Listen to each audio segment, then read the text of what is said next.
And that, my friends, is the conclusion of Tales of Phantasia on the Super Famicom. So overall, even though it was a pretty short LP, like the Ninja Gaiden Sigma one, I really enjoy this game a whole lot, and definitely think that it's one of the most underrated games of all time, and definitely one that I believe that could have made it to the West if, Namco Bandai, or Namco at the time, would have, localized this game in both the North America and the European markets. Yeah, it's just the thought that, this game not making a Western localization is just kind of appalling when you think about it. Because, this game is really well made, that it, if it were to release in the West, it would actually make it up there with, some of the greatest JRPGs ever made for the Super Nintendo or the Super Famicom, kind of like Chrono Trigger and Final Fantasy VI. It would definitely, make it up there with those three, because it's definitely, like I said, it's really well made, and I definitely see it would make a, I would definitely see this game making it in people's top 10 RPGs on the Super Nintendo if it got a Western localization. It's just that good.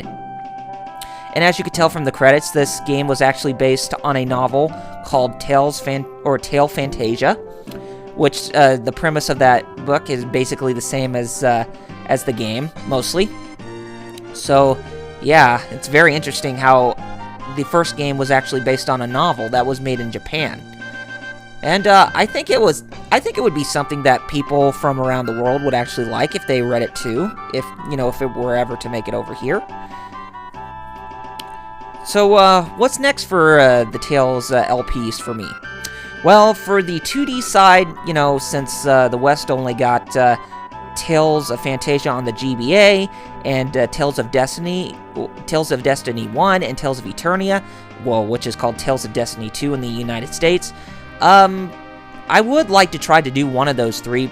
Well, I'll probably hit up Tales of Phantasia on the GBA or maybe the PS1 with that localization by Absolute Zero sometime later on. But for the other 2D games, I don't know. I'm gonna have to try to whop up a lot of money if I want to, or ground up a lot of money if I want to get those games, in their original copies, because trying to buy those games on eBay nowadays, they go for a pretty hefty price in the triple digits.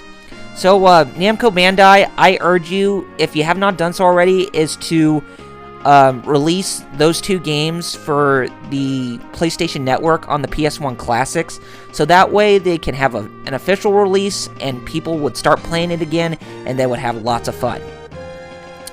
So anyway, gamers, to conclude this LP, I've had a really fun time doing it, and I definitely think it was one of the best retro LPs I've done so far, even though it was the first one. But yeah, it's definitely one of the greatest RPGs I've ever worked on so far.